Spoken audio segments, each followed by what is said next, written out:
Welcome, everyone, to the Robertson County Democratic Party's Neighbors Helping Neighbors podcast. We have a fantastic episode today. We have Representative Dixie with us. Vincent Dixie, how are you doing, sir? I'm doing well. Thank you for having me today. Absolutely. So we have Mark Green, who's vacated his seat in Congress, District number 7, which encompasses quite a large area geographically in Tennessee. You are running in the primary currently for the Democratic Party to take that seat. Can you tell us a little bit about how this all started for you? Well, it's 14 counties, and it goes all the way from Kentucky all the way down to Alabama line. So it's quite a large geographical area. So when this position became available, I was very interested, and I thought this was a perfect time for someone to get involved and to actually flip this seat. This is one of the best opportunities we're going to have to flip this seat in a long time. It may not happen again for several years, but if we get in, we work together, this is an opportunity for us to make a difference. I believe this particular race, once we flip this seat, it will change the direction of politics in the state of Tennessee. The General Assembly is a hard place right now. It's a hard place to operate in. Yeah. And I think we cannot continue to go down this road of being so adversarial. I think so. And you currently work in the state house. You are a representative for the state of Tennessee. I would love to hear just a little bit about your start in politics and getting into what you're currently doing. I think sometimes we feel so far removed from our representatives. It's nice to have just a little bit of a background and where you're coming from. Can you tell us a little bit about that? Yeah, so I was elected in 2018. How I actually got started in politics, I used to have a adult daycare. I've always had an affinity for people, they're elderly and kids, right? It seems like sometimes when you're elderly, people kind of throw you away, or if you have some kind of mental disability, people tend to throw you away. So I've always been drawn to help in that area. So I had an adult daycare, and I was saying, man, these reimbursement rates are really, really low. Like, who sets these rates? There's like the government. So I was like, aha, I need to have a seat at that table, because it was really hard to pay people a livable wage, because it's just the reimbursement rate. So I was like, let me do that. So I started going to community meetings. My wife and I started going to community meetings, and then there was an opening. So Senator Thelma Harper, who's passed away right now, she retired. So Senator Gilmore now, but she held the seat that I had. So she ran for senator, so I left an open seat. And at the time, I just didn't see anybody that was running who really wanted the job. Like, people wanted the title, but I didn't think they wanted to do the work. So I was like, let me just try it. Let me put my head out there. And you know what? I did, and I won. We came up with a good team. I put a good team together, people who really worked hard and believed in my mission and what we were trying to do. And because I was from the belief you're never going to have enough money. It's never going to be the right time. Never going to have enough experience. So just put yourself out there. Yeah, true grassroots effort. And that's kind of what we're doing right now, too. There's some similarity there of putting yourself out there and running in this race. This has been a really unexpected event. And when this happened, did you just kind of see that moment and go, I have to hop in this race? Well, when you've seen the cartoons or TV, when that light just shines on you. Yes, and I was absolutely. like, this is the time. This is what we've been waiting on. We've been waiting to try to flip a seat here in Tennessee. This is the most opportune moment. It was like a gift handed to us. And we can win this race. But we need people to turn out. And one day we need people like you, the neighbors, helping neighbors, to try to amplify that there is a special election happening. Yes. Absolutely. Absolutely. Everyone, October, this is going to be all over our socials, Facebook, Instagram. We're going to be on Spotify. This is going on YouTube. Check our socials out because the town hall, September 10th, Innovation Academy. Come see all of our fantastic candidates who are running in the primary. And then we have an October primary election. And then December, we have the actual general election. So all those dates are going to be on our socials. Make sure you're tuning in. Make sure you're getting registered to vote. You have to be registered to vote a pretty good distance out in Tennessee, one of those fun Tennessee laws. So make sure you're getting out there and doing that. Representative Dixie, you're a Tennessean, correct? You grew I up in am. I Tennessee, was and born in Chattanooga, and we moved to Nashville when I was 9 years old. So my mom, at the time, she worked for it was called South Central Bell, and then it became what is it? No, it was Bell South. Then okay, it was South Central Bell, or vice versa. But now it's AT&T. And so my mom was a member of the CWA, which is a union, and we moved here when I was 9 years old, and we just never left. awesome. The old Batman building, is that what Yeah, you're talking about yeah. So there? my mom There we actually go. is probably I don't know how old you are, but I'm pretty sure you're probably not old enough. But maybe some of the gentlemen might remember that when you have to make a long distance phone call and you have to call an operator and they would switch you over.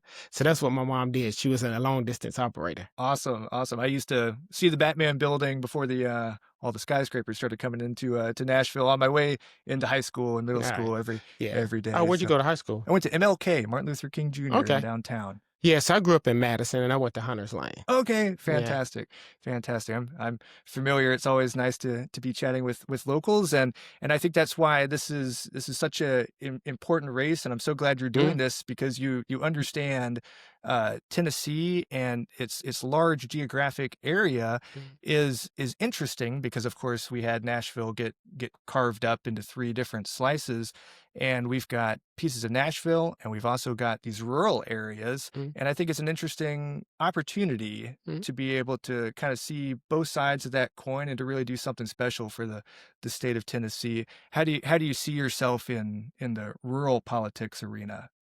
I think this is an opportunity for us to come together. One is there's always been this kind of rural against urban and suburban type of fight, but really we're all fighting for the same issues. Exactly. We all want better health care, we all want good jobs, and right now we're just trying to find a place to live that's affordable. And I think there's an opportunity for us to just really level set and say one person is fighting for all of us and not just for the 1% right now. So I think there's a people have really probably gotten frustrated. Hopefully, they've had enough of people not representing them and their interests. And that's really why I'm running for this office. Absolutely, absolutely. Well, we really appreciate you coming out and running for the office. It's always nice to be able to approach your legislature and talk about actual issues. Is there anything that you would love to be able to say to the people of Robertson County and also your all of the area that you're going to be representing that we can help amplify for you? Vote for me. I'm just joking.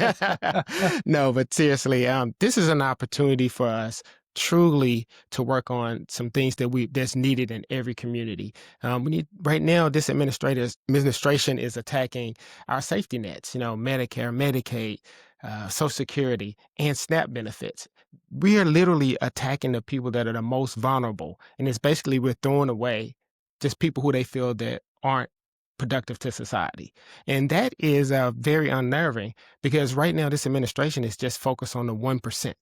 And it's basically it's moved past race. It's more like class. If you're not in this particular class, then we don't really fight for you. You're just the working class, and we're gonna lower your wages. We're not gonna give you the benefits. We're gonna union bust because we know that unions really built the middle class, and the middle class is dwindling away under this administration. But people still want to make sure they have enough food on their table, a roof over their head, and if they get sick, to go see a doctor, and also just enough money to pay their bills. That's it. There's hardworking people here in Robertson County. Mhm, There's a lot of farming activity. There's rural hospitals. All that stuff has to be protected mhm, because we need the government sometimes to step in and let people know that they're actually mhm, there to help. And so I feel that this is an opportunity to really be inclusive because right now the General Assembly is a super majority of one voice. The mhm, Republicans have a super majority in the state mhm. house, and that has to be really frustrating sometimes when you want your voice to be heard. That is an understatement. Frustrated. But I'll tell you what, being in the Tennessee General Assembly you couldn't probably ask for a better training ground to go to DC. At least there's only one seat from being a majority. So there's opportunity to have some statesmanship, talk to people, and it's easier to convince one or two people to come over to your side as opposed to being a general assembly and trying to convince 30 people. It's very hard, but common sense is not so common in the general assembly. We know that as Democrats, we present bills that are going to make people's lives better. That's what we do. And we have passed not one bill in the last General Assembly that really impacts people. We've given tax breaks to large corporations that could have gone to reduce the grocery tax. We didn't do that. There's an opportunity. People are literally out here struggling from day to day and eating hand to mouth. What are we doing to make people's lives better?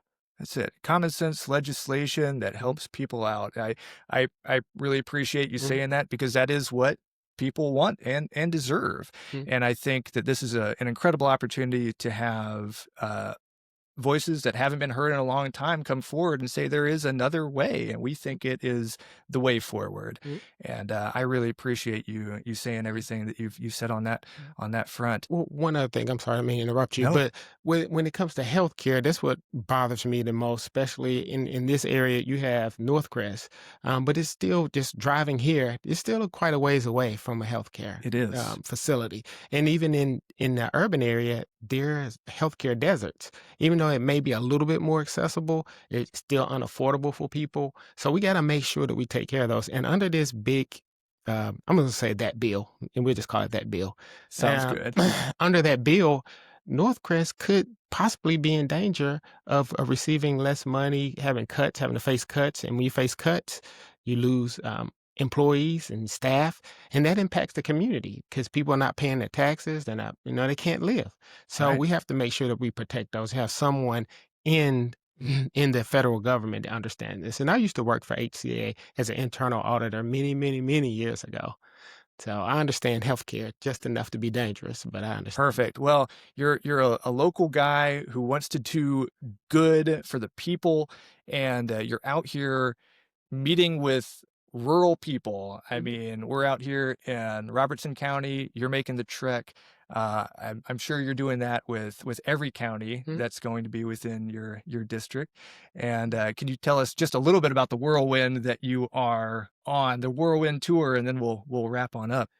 Well, I've been in Robertson County for a while. I have a business, and I started my business in 2009. And this was the first place that I opened an office. It was on Main Awesome. Street near the square. Oh, great. And so now I've never been here before. This is a little bit off the beaten path, but I started my business here.